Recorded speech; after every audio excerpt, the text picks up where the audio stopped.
Hello everyone, welcome back to this AI 900 series. My name is Abhay, and in the last video we discussed about the module 4, which was a feature of the NLP and what are the Azure services and tools available for the NLP. In this video, we are going to discuss the features of the generative AI workload on Azure. Majorly, like we will cover two topics here. Like first, like we will understand what is generative AI and what are the common features of the generative AI. Then we will see what are the tools and services available by the Azure, so that like we can utilize the generative AI technologies in our project. Okay. Before starting, like if you are new to this channel, please guys subscribe to my channel. And if you are seeing this video directly, then my suggestion is to go back from the starting, and you can like check out AI 100 series from the starting, so like you will get a better visibility of this course. Okay, so let's start with this module 5. So as I discussed, like I will cover two topics here. Like one is like first, like we will understand what is this generative AI. Then we will see the features of the generative AI. Then like we will see what are the Azure services available for the generative AI. So let's move to the first topic, and let's understand what is generative AI. So by the definition, generative AI refers to an AI model that can generate new content based on the pattern learned from the data, unlike traditional AI which classify or predict based on the old data. So basically यहाँ पे इसका मतलब क्या है generative AI का? Generative AI हम उन AI को बोलते हैं जो खुद से कोई नया कंटेंट क्रिएट कर सकें बेस्ड ऑन द पैटर्न्स जो भी हमने उनको डेटा फीड कराया है, उस डेटा के बेसिस पे लाइक वो अगर खुद का कुछ न्यू कंटेंट क्रिएट कर पा रही हैं, तो that AI we will call as a generative AI.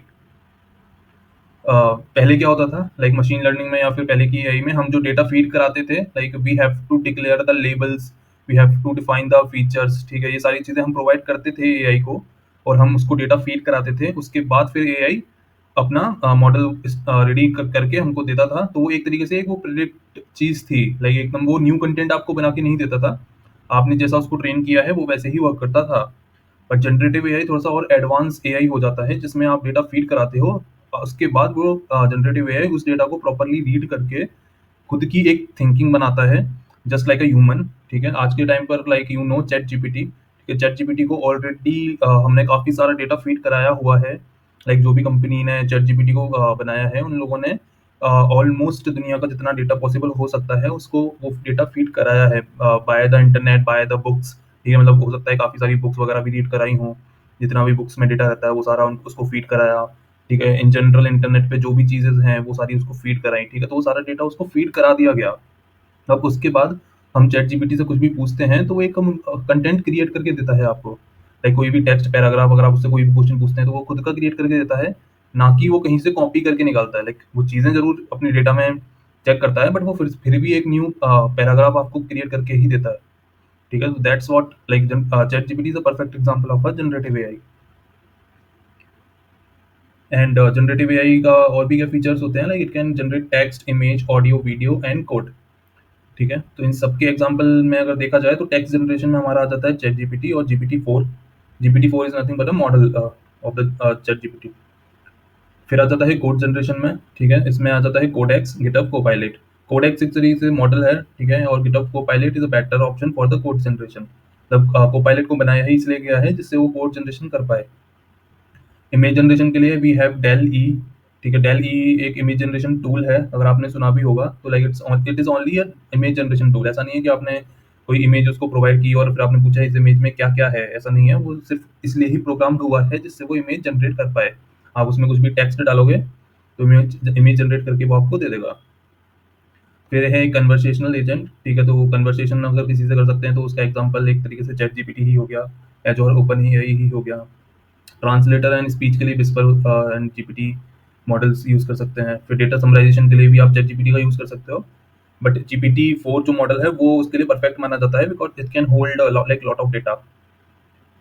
I hope आपको ये जनरेटिव एआई क्या होता है एंड उसके डिफरेंट यूज केसेस क्या हैं तो आपको समझ में आया होगा। It's just simple definition. ठीक है, अगर कोई भी एआई अगर खुद से खुद का न्यू कंटेंट क्रिएट कर पा रहा है based on the data that you feed to AI, तो उस एआई को हम बोलेंगे जनरेटिव एआई।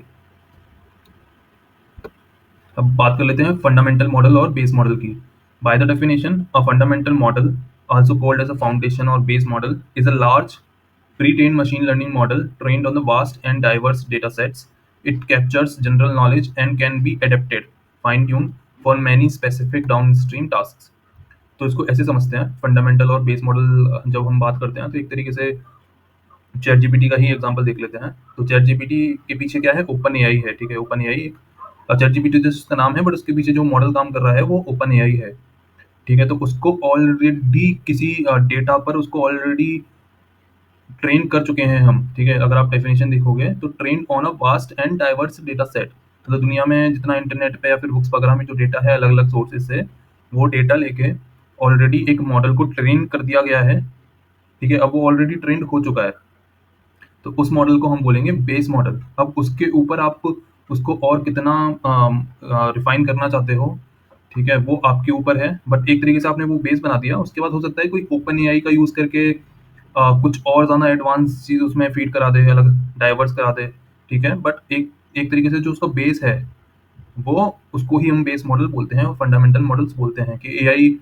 मतलब इतना तो होना ही चाहिए फंडामेंटल मॉडल्स में कि एआई आपकी बात समझ सके, कि आप उसको कुछ टाइप करके दे रहे हो तो आपकी बात को समझ सके और वो रिटर्न में आपको रिस्पॉन्स कर सके इन अ नेचुरल लैंग्वेज, ठीक है। मतलब उसको इंग्लिश तो आनी ही चाहिए, ऐसा मतलब ऐसा समझ लो, उसको इंग्लिश आती है, ग्रामर आती है, तो उसको कहाँ से आती है ये सारी चीज़ें, क्योंकि उसका जो फंडामेंटल मॉडल है वो सारी चीज़ें ऑलरेडी पढ़ के बैठा हुआ है, ठीक है। अब आपके ऊपर है, अगर आप ओपन एआई को थोड़ा अलग से यूज़ करना चाहते हैं, लाइक आप चाहते हैं कि कोई भी मेरा एआई है वो चैट जीपीटी से काम ना करे, कुछ और काम करे, लाइक जो डेटा मैं ही उसको फीड करवाऊँ, सिर्फ वो उसी पे काम करे, ठीक है। जो मेरी ऑर्गेनाइजेशन है मैं सिर्फ उसका ही उसके काम करवाऊँ, तो आप क्या करोगे, आप एक बेस मॉडल उठाओगे, बेस मॉडल को ऑलरेडी इंग्लिश आती है, ग्रामर्स वगैरह सब कुछ आता है, तो आप उसको ईज़िली अपने डेटा के हिसाब से उसको ट्रेन कर सकते हो और ट्रेन करके आप उसको अपना अ, वो बना सकते हो एआई, ठीक है। तो आपको आई होप समझ में आया हो बेस मॉडल हम किसको बोल रहे हैं, जो ऑलरेडी ट्रेंड है, ठीक है, काफ़ी सारे डेटा पे, जिसको ऑलरेडी मतलब उस बेस मॉडल से नीचे कुछ नहीं है, मतलब अब जो भी आपको और इम्प्लीमेंटेशन करने हैं, जो भी आपको नए अपडेट करने हैं बेस आपके डेटा के हिसाब से, वो आप बेस मॉडल पे करोगे, ठीक है। तो मॉडल टाइप एक बार देख लेते हैं। लैंग्वेज के लिए एनएलपी चैट जीपीटी हो जाता है, ओपन एआई। यूज केसेस क्या है इसका, chatbot, text summarisation, question and answering. Computer vision में क्या हो जाता है, clip vision transformation, image classification, object of detection. ये सारी चीज़ें ऑलरेडी हम थोड़ी थोड़ी डिस्कस कर चुके हैं। जब हमने एनएलपी पढ़ा था तब हमने पढ़ा था ये text summarisation, question and answer क्या होता है। विजन, जब हमने कंप्यूटर विजन की बात की थी तो हमने देखा था इमेज क्लासिफिकेशन, ऑब्जेक्ट डिटेक्शन हमने कैसे किया था, ठीक है। बट ये क्या बेस मॉडल के एग्जांपल दे रखे हैं हर चीज के लिए। जैसे लैंग्वेज एनएलपी के केस में क्या है, ऑलरेडी हमारे पास जीपीटी ओपन एआई एक बेस मॉडल बन रखा है। अब इसके बाद कितने भी इसके वर्जन आते हैं, लाइक जीपीटी 4, जीपीटी 5, ठीक है, वो सारे ऊपर वाले वर्जन होंगे, बट एक बेस जो मॉडल है वो जीपीटी है, ठीक है। कोड कोड के लिए एक जो बेस मॉडल है वो है कोडेक्स, ठीक है। कोडेक्स को यूज करके चैट जीपीटी भी देखो कोडेक्स को यूज करता है, ठीक है। कोपायलट भी यूज करता है कोडेक्स को, ठीक है। बट कोडेक्स एक बेस मॉडल हो गया, उसके ऊपर फिर आप कुछ भी बना दो, चैट जीपीटी बन गया और वो बन गया, क्या बोलते हैं, कोपायलट, ठीक है। नेक्स्ट देखते हैं, यहाँ पे देखो एक लाइन और लिखी हुई है, फाइन ट्यूनिंग, फाइन ट्यून्ड, ठीक है। इसका क्या मतलब होता है, इसको समझते हैं नेक्स्ट स्लाइड में। फाइन ट्यून को देख लेते हैं, ठीक है। तो देखो फाइन ट्यूनिंग का मतलब क्या होता है, अभी मैंने आपको बताया कि एक बेस मॉडल है, अब आप बेस मॉडल को और ट्रेन करना चाहते हो अपने डेटा पे, ठीक है। तो उस ही प्रोसेस को बोलते हैं फाइन ट्यूनिंग। फाइन ट्यूनिंग की अगर आप डेफिनेशन देखेंगे तो fine tuning is a process of taking a pre train fundamental और base model and training it further, ठीक है। मतलब training it further, that's the main point of a fine tuning, अगर आपको याद रखना है। तो किस कोई भी बेस मॉडल है उसको आप अगर फिर से ट्रेन करते हैं on a smaller task specified data set to adapt it for a particular application, अगर आप अपनी एप्लीकेशन के हिसाब से उसको फिर से ट्रेन करते हैं, फर्दर ट्रेन करते हैं सिर्फ कुछ स्पेसिफिक काम कराने के लिए, तो उसको हम बोलते हैं, उस प्रोसेस को हम बोलते हैं फाइन ट्यूनिंग, ठीक है। और क्या क्या पॉइंट्स हैं इसमें, start with the base models that already know general patterns, ठीक है। कोई भी एक बेस मॉडल होगा जिसको ऑलरेडी जनरल पैटर्न पता होगा कि इंग्लिश क्या होती है, ग्रामर क्या होती है। Uses is your own label data to make it perform better for your use cases, ठीक है। आपका जैसा भी यूज केसेस होगा आप उसको अपना डेटा फीड करा के उसमें लेबल्स वगैरह दे दोगे, तो वो इजीली आप उसको ट्रेन कर सकते हो। Updates the model weight during the training process, जब आपने उसको और डेटा फीड करा दिया अपना, ठीक है, तो उसका ऑब्वियसली बात है उसका जो मॉडल का वेट है वो और बढ़ जाएगा बेस मॉडल से, फिर वो ज़्यादा उसका वेट हो जाएगा, ठीक है। फाइन बेस मॉडल देख लेते हैं एक बार। जीपीटी का अगर बेस मॉडल है तो फाइन ट्यूनिंग टास्क क्या क्या हो सकते हैं, fine tuning on a legal document, result क्या आएगा, जनरेट एक्यूरेट लीगल समरीज, ठीक है। इस टाइप से एग्जाम्पल भी दे रखे हैं यहाँ पे। अगर कोई बेस मॉडल है कोडेक्स, ठीक है, आप चाहते हो कि उस पर और फाइन ट्यूनिंग की जाए, तो फाइन ट्यूनिंग होता है कंपनी एपीआई डॉक्यूमेंटेशन। किसी कंपनी की ऑलरेडी कोड लिखा हुआ है, एपीआईज लिखी हुई है, उनका डॉक्यूमेंटेशन है, ठीक है, तो आपने क्या किया, फाइन ट्यूनिंग कर दी उस पर्टिकुलर डेटा पे कोडेक्स का, ठीक है। तो फिर क्या कोडेक्स क्या करेगा, उस डॉक्यूमेंटेशन के हिसाब से वो कोड भी जनरेट कर सकता है, आप अगर उसको बोलते हो तो, ठीक है। मतलब देखो, कंपनी का जो डेटा है, डॉक्यूमेंटेशन है, वो प्राइवेट होगा, ठीक है, बट कोडेक्स एक जनरल है, ठीक है। तो अगर आप चाहो तो अपने प्राइवेट डेटा पे कोडेक्स को आपने फाइन ट्यून किया, उसके बाद फिर आपने जब वो डेटा वो ट्रेन हो गया, तो आपने उसको फिर यूज कर लिया जैसा आप चाहो। आई होप आपको फाइन ट्यूनिंग समझ में आया होगा। लाइक पहले हमने देखा जनरेटिव एआई क्या होता है, फिर फंडामेंटल मॉडल, बेस मॉडल क्या होता है, बेस मॉडल पे फिर हम फाइन ट्यूनिंग कर सकते हैं। तो आपने फाइन ट्यूनिंग समझी, अब आ जाते हैं प्रॉम्प्ट इंजीनियरिंग पे।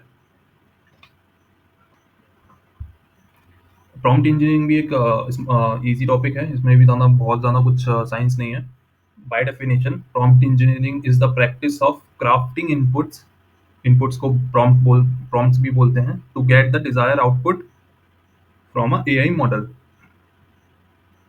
आप प्रॉम्प्ट को सिर्फ ऐसे समझ लीजिए, आप चैट जीपीटी से जब भी अपना कुछ पूछ रहे हैं, तो जो आप पूछ रहे हैं वो ही आपका होता है प्रॉम्प्ट, इनपुट, ठीक है। हम यहाँ पे सिर्फ इनपुट को ही प्रॉम्प्ट बोल रहे हैं, ठीक है। तो हम प्रॉम्प्ट इंजीनियरिंग पढ़ते क्यों हैं, लाइक अगर कोई सोचे कि मतलब चैट जीपीटी से मैं क्वेश्चन पूछ रहा हूँ, कुछ भी पूछ सकता हूँ, उसमें क्या है, तो उसमें पढ़ने वाली बात क्या है, ठीक है। बट पढ़ने वाली बात इसलिए है क्योंकि देखो, जितना अच्छा आपका प्रॉम्प्ट होगा, उस उतने ही ज़्यादा अच्छे चांसेस हैं कि चैट जीपीटी आपको मोर एक्यूरेट आंसर दे पाए, ठीक है। कैसे होता है ये, वो समझ लेते हैं।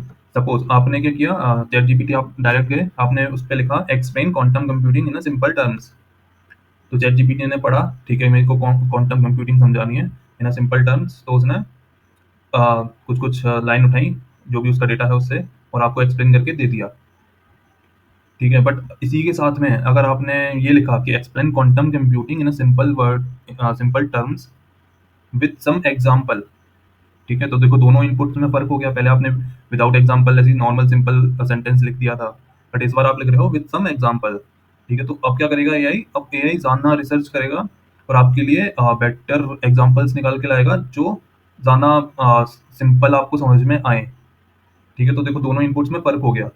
तो एआई के केस में, चैट जीपीटी के केस में, और भी जो अलग अलग एआई हैं उनके भी केस में, आउटपुट एआई का मैटर करता है कि आप उसको इनपुट क्या दे रहे हो। अगर आप ज़्यादा अच्छा इनपुट दोगे, तो चैट जीपीटी आपको ज़्यादा अच्छा आउटपुट भी दे पाएगा, ठीक है। आई होप आपको समझ में आ गया होगा प्रॉम्प्ट इंजीनियरिंग क्या होता है। इसके कुछ कुछ टाइप होते हैं। एक तो बेसिक प्रॉम्प्ट होता है जिसमें आपने ज़्यादा कुछ नहीं किया, आपने सिर्फ सिंपल उसको एक पॉइंट दे दिया और आपने जस्ट बोल दिया कि ये काम कर दो, तो वो हो गया हमारा बेसिक प्रॉम्प्ट। फिर आ जाता है second, few short short prompting, ठीक है। आपको ये दो वर्ड याद रखने हैं, few short prompting and zero short prompting, ठीक है। तो इसमें ये मतलब एग्जाम में कई बार पूछ लिया जाता है। तो देखो फ्यू शॉर्ट प्रॉम्प्टिंग क्या होती है, provide a few example in the prompt to guide the model. अगर आप देखो इसमें तो क्या था, आपने सिर्फ इतना लिखा हुआ था, बट अगर आप कोई क्वेश्चन उससे पूछ रहे हो या फिर मतलब आप अपना कोड उसको भेज रहे हो, ठीक है, आप बोल रहे हो कि मेरे को ये एरर आ रही है, ठीक है, मतलब कोड में एरर आ रही है, तो उसके साथ साथ में अगर आप कोड भी भेज देते हो या फिर आप और एग्जांपल पहले से ही अपने इनपुट में अटैच कर देते हो, ठीक है, तो वो चैट जीपीटी को ईजी होगा समझने के लिए, ठीक है। मतलब ये आपको एक तरीके से आपको इनपुट में कुछ एग्जांपल्स डालने हैं जिससे चैट जीपीटी को ईजिली समझ में आए कि आप चाहते क्या हैं, ठीक है। अगर आप कुछ एग्जांपल डाल देते हैं अपने इनपुट में, तो उसको हम बोलेंगे फ्यू शॉर्ट प्रॉम्प्टिंग। अगर आपने डायरेक्टली पूछ लिया आप बिना कोई एग्जांपल डाले, तो उसको बोलेंगे zero short prompting. Chain of thought एक और टाइप होता है जिसमें क्या होता है, you can ask the model think step by step for better reasoning, ठीक है। मतलब ये एक और एडवांस लेवल हो जाता है, ठीक है, जिसमें आप काफ़ी सारी डिटेल फीड कर देते हो, उसके बाद आप उसको इस तरीके से आप अपना इनपुट देते हो कि वो chat GPT step by step सारी चीज़ें वेरीफाई करे आपके लिए। तो आपने मल्टीपल चीज़ें डाल दी, उसके बाद आप बोल रहे हो कि like I need to sort this data, okay, या फिर मेरे को ये डेटा चाहिए बट मेरे को एक प्रॉपर वे में चाहिए, ठीक है। मतलब एक तरीके से और थोड़ा इसको एडवांस मान लो as as compare to few few short prompting के, ठीक है, जिसमें आप कुछ ऐसा इनपुट दो, मेरे पास अभी इनपुट का एग्जांपल नहीं है, बट आप कोई ऐसा इनपुट दो जिसमें वो चैट जीपीटी और ज़्यादा आप advance step by step reasoning दे, ठीक है। फिर आ जाता है सिस्टम प्रॉम्प्ट, ये थोड़ा सा डिफरेंट है। ये आप मतलब एक तरीके से ऐसा मान लो जैसे अगर आप कोई भी टॉपिक स्टडी से रिलेटेड पूछ रहे हो, ठीक है, तो आप इसको ऐसे लिख सकते हो, मतलब पहले you are a helpful teacher. ठीक है, आप अपने इनपुट में पहले ये लिख सकते हो, you are a helpful teacher. तो उससे क्या होगा, चैट जीपीटी खुद को एज अ टीचर समझ के ही आपको आउटपुट का रिजल्ट देगा। टीचर की कुछ कुछ खासियत होती है कि लाइक उनको एक्सप्लेन करना होता है सारी चीजें ये वो। ठीक है, तो वो चैट जीपीटी जैसे आप उसको बोलोगे वो उस हिसाब से ही आपको आउटपुट देगा। ठीक है, तो आप उसकी मतलब एक तरीके से टोन और बिहेवियर भी सेट कर सकते हो based on your input. You are a helpful teacher, या फिर आप कुछ और एग्जांपल दे दो, that you are suppose like you are prime minister of India, then what will you do. ठीक है, तो चैट जीपीटी फिर उस कॉन्टेक्स्ट में आपको आंसर देगा। तो मतलब चैट जीपीटी खुद को एआई ना समझ के आप जो उसको बोलोगे वो उस वे में खुद को समझ के आंसर देगा। ठीक है, तो आप इससे इस तरीके से कोई भी एआई की टोन या फिर बिहेवियर भी चेंज कर सकते हैं जनरेटिव एआई के अंदर। उसको हम बोलते हैं सिस्टम प्रॉम्प्ट। आई होप आपको ये समझ में आया हो। आपको सिर्फ अगर एग्जाम पॉइंट ऑफ व्यू से देखें तो आपको few short prompting and zero short prompting को थोड़ा थोड़ा याद रखना है। ठीक है, ज़्यादा टफ नहीं है ये। एक तरीके से बस प्रॉम्प्ट का, आपका प्रॉम्प्ट का मतलब याद रखें कि आपका जो भी इनपुट होता है, जो आप एआई को देते हैं कि मुझे ये चाहिए, उस चीज़ को ही हम प्रॉम्प्ट बोलते हैं बस। फाइन ट्यूनिंग भी हमने देख ही ली। चलो बात कर लेते हैं कि अभी हमारे पास सर्विसेज क्या क्या अवेलेबल हैं फॉर द जनरेटिव एआई। ठीक है, तो सबसे पहले है हमारे पास एज और ओपन एआई सर्विस। ठीक है, जिसमें आप डायरेक्टली एज और पोर्टल पे जाके ओपन एआई सर्विस को क्रिएट कर सकते हैं। There like you will get access to a powerful AI models, GPT 3.5, GPT 4, DALL E, Codex. ठीक है, तो इन सारे जो मॉडल्स हैं ऑलरेडी क्रिएटेड हैं, उनका आपको एक्सेस मिल जाता है। मतलब ठीक है, आई होप आपको समझ में आया हो। जब भी आप इस सर्विस को यूज़ करेंगे तो आपको इन मॉडल्स के एक्सेस मिल जाएंगे। और भी मॉडल्स हैं, मैंने यहाँ पे सिर्फ एग्जांपल्स में कुछ ही लिख रखे हैं। ठीक है, तो आप क्या करते हो, इन सर्विसेज का यूज़ करके आपको मॉडल का एक्सेस मिल जाता है, तो आप इजीली उनको यूज़ कर सकते हो इन योर प्रोजेक्ट। इसके बाद हम प्रोजेक्ट भी बनाएंगे, like not in this series. हमारे चैनल पे अगर आप चेक करोगे तो like I am planning to create a AI project. मैंने ऑलरेडी क्रिएट कर रखा है, but from the scratch I will use this GPT-4 and Codex. Okay, जिससे हम अपने प्रोजेक्ट में यूज करेंगे। ठीक है, तो चैनल पे आप एक बार नजर बनाए रखना। With in a month after this course, like I will start creating the project and I will cover each and everything in the videos. ठीक है, तो ये सारी सर्विसेज जो होती हैं उनके बारे में थोड़ा थोड़ा लिखा हुआ है, लाइक कौन सी सर्विस किस चीज़ के लिए यूज होती है, जो हमने ऑलरेडी डिस्कस कर रखा है। GPT-4 हो जाता है एकदम एडवांस चैटबॉट बनाने के लिए, रीजनिंग, कंटेंट जनरेशन, एक तरीके से चैट जीपीटी जैसा ही अगर आप कुछ बनाना चाहते हैं तो यू कैन यूज GPT-4। अगर आप चाहते हैं कि कोड जनरेशन, कंपाइलेशन टाइप से आप कुछ अपनी एप्लीकेशन में यूज करना चाहते हैं तो you can use a Codex. Image generation के लिए आप अगर कुछ यूज करना चाहते हैं तो you can use DALL E. ठीक है, ये एग्जाम्पल आप थोड़े थोड़े याद रखना, बिकॉज एग्जाम में पूछ लिया जाता है कि what is the best model for the code generation. ChatGPT भी देखो कोड जनरेशन कर लेता है। ठीक है, but Codex is a correct answer for code generation. ChatGPT एक तरीके से GPT-4 को भी यूज करता है, कोडेक्स को भी, डेल ई को भी। क्योंकि आज आज के टाइम पे चैट जीपीटी नॉर्मल रीजनिंग वगैरह भी दे देता है और कोड भी जनरेट कर देता है और इमेज भी जनरेट कर देता है। ठीक है, तो ChatGPT is using all type of model in the back end. Whisper में क्या हो जाता है, speech to text, multilingual transcription, upload audio file and translate. ठीक है, तो विस्पर का यूज करके आपके पास एक सर्विस आ जाती है जिसमें आपको कुछ नहीं करना होता है, आपको एक ऑडियो फाइल को अपलोड करना होता है और वो आपको टेक्स्ट निकाल के दे देता है। ठीक है, तो इसके it can be helpful for the subtitles. फिर एक तो ये सर्विस हो गई ओपन एआई सर्विस, इसके अंदर ये सारी चीजें थी। दूसरी सर्विस आती है गिटहब कोपायलट। ठीक है, इसको भी आप डायरेक्टली यूज कर सकते हो।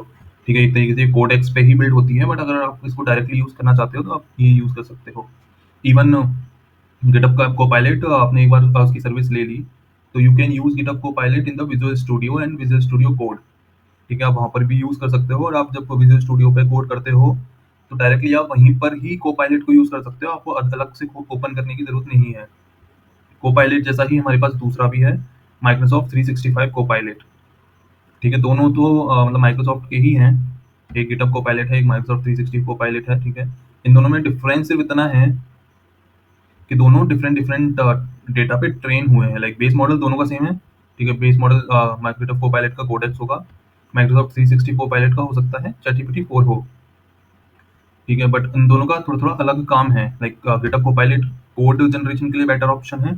माइक्रोसॉफ्ट 365 कोपायलट क्या है, किन किन डेटाओं पे ट्रेंड है वो, Words, Excel, Power, PP, Outlook, Teams.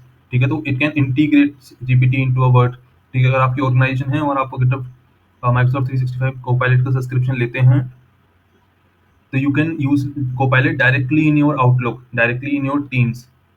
ठीक है, मतलब वहाँ पे वो डायरेक्ट आ जाएंगे, आपको अलग से Copilot ओपन करने की जरूरत नहीं पड़ेगी, मतलब वो डायरेक्ट इंटीग्रेट हो जाएंगे। फिर Azure AI स्टूडियो है, इससे आप कोई भी अगर लार्ज लैंग्वेज मॉडल बनाना चाहते हैं खुद का कस्टम, तो you can use Azure AI studio. ऐसे ही हमारे पास Azure AI सर्च है विद OpenAI। ठीक, इसमें क्या होता है, like if you want to custom search with GPT to create grounded accurate response, अगर आप खुद का कोई सर्चिंग टूल बनाना चाहते हैं with the use of GPT, you can use Azure AI search. ये सेफ्टी टूल देख लेते हैं इन Azure for the responsible AI। ठीक है, आई होप आपको ये सेकंड मॉड्यूल समझ में आया होगा। इसमें ज़्यादा कुछ नहीं है, जैसे थोड़े थोड़े नाम है, आपको बस उतना याद रखना है, ज़्यादा डीप में जाने की जरूरत नहीं है। सेफ्टी टूल को देख लेते हैं कि इनके सबके क्या क्या मतलब होते हैं। कंटेंट फिल्टर का क्या मतलब होता है, block outputs related to hate violence and sexual content. तो कंटेंट फिल्टर का क्या होता है, मतलब एक तरीके से आप इसको ऐसे समझ सकते हैं, जब भी आप चैट जीपीटी से बात करते हैं, ठीक है, तो चैट जीपीटी आपको हमेशा प्रॉपर रिस्पॉन्स ही देता है। ऐसा नहीं है कि चैट जीपीटी आपको एब्यूसिव वर्ड्स वगैरह बोलने लगे, या फिर आपको हेट स्पीच प्रोवाइड करे, या फिर कोई सेक्सुअल कंटेंट दे आपको एज आउटपुट। ठीक है, चैट जीपीटी ऐसा कभी नहीं करता। चैट जीपीटी हमेशा आपको प्रॉपर एंड फॉर्मल रिस्पॉन्स ही देता है बिकॉज ऑफ कंटेंट फिल्टर। ठीक है, मतलब जिन लोगों ने भी एआई बनाया है, चैट जीपीटी बनाया है, लाइक दे मेक श्योर कि एआई कंटेंट फिल्टर वाला फीचर भी इनेबल हो उसमें। ठीक है, तो कंटेंट फिल्टर एआई में इनेबल है, जिसकी वजह से ये सारी चीजें ब्लॉक हो जाती हैं। फिर आ जाता है prompt safety classifier, classifies and restrict harmful prompts. Prompts का मतलब क्या बोला मैंने, जो इनपुट है। ठीक है, तो जो भी यूजर अगर कोई हार्मफुल इनपुट डाल रहा है, लाइक कोई अगर हैकिंग करना चाहता है, ठीक है, या फिर कुछ ऐसा उल्टा सीधा इनपुट डाल रहा है, तो वो अपने आप उसको प्रॉम्प्ट सेफ्टी क्लासिफायर से हटा देगा। इसका एक एग्जांपल ये भी हो सकता है, सपोज अगर कोई सेंसिटिव डेटा डाल रहा है किसी और का, किसी एप्लीकेशन की कोई सीक्रेट या फिर कोई की, इस टाइप से अगर आपने नोटिस किया होगा, अगर आप कोई भी की को अगर चैट जीपीटी पे डालेंगे या फिर कोई भी यूआरएल को, तो वो अपने आप उस चीज़ को हटा देता है because of prompt safety classifier. फिर है एजोर एआई कंटेंट मॉडरेशन। ये क्या करता है, scan image and text for violation. आप जब भी कोई इमेज अपलोड करते हो या फिर कोई भी टेक्स्ट चैट जीपीटी को लिखते हो, मैं यहाँ पे सिर्फ चैट जीपीटी का एग्जांपल दे रहा हूँ, बट आप इसको एज एआई के कॉन्टेक्ट में ही समझना। चैट जीपीटी का मैं इसलिए बोल रहा हूँ बिकॉज आपको थोड़ा सा इजीली समझ में आए। जब भी आप कोई इस पे इमेज डालते हो या फिर टेक्स्ट डालते हो, तो वो इसको स्कैन करता है। ठीक है, तो वो पूरी स्कैनिंग किसके थ्रू होती है, एजोर एआई कंटेंट मॉडरेशन। फिर आ जाता है usage monitoring and codes, prevent abuse और ओवर यूज ऑफ एलएलएम्स। ठीक है, एक तरीके से ये भी लार्ज लैंग्वेज मॉडल का ही मतलब सेम काम ही करता है। ठीक है, ओवर यूज कोई ना करे, मतलब एक तरीके से आपके पास जो फ्री वाला है चैट जीपीटी 3.5, ठीक है, उसको आप ऐसा नहीं हो कि लाइक जो फ्री वर्जन नहीं है वो कोई यूज कर ले फ्री में, उन सब चीज़ों का भी ध्यान रखता है। और कोई एब्यूज चीज़ें एलएलएम को रीड ना करवाए, लाइक वो सब भी ध्यान रखता है। फिर आ जाता है Azure AI studio evaluation tool. It can help evaluating prompts, safety and model behaviour.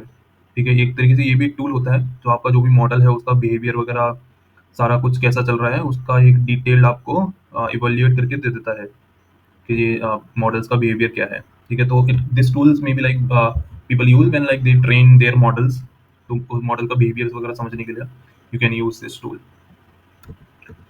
I hope आपको ये वीडियो अच्छी लगी हो। ठीक है, please like share and subscribe to my channel. Next video में हम कुछ अदर टॉपिक्स हैं जो इस एग्जाम में इम्पोर्टेंट है काफ़ी, हम उनको डिस्कस कर लेंगे। ठीक है, एंड जस्ट जो मैं हर वीडियो में बोलता हूँ कि जितनी भी पीडीएफ्स हैं ये आपको सारी फ्रीली अवेलेबल हो जाएंगी, एंड जो उनका यूआरएल है वो मैं डिस्क्रिप्शन में अटैच कर दूंगा। ठीक है।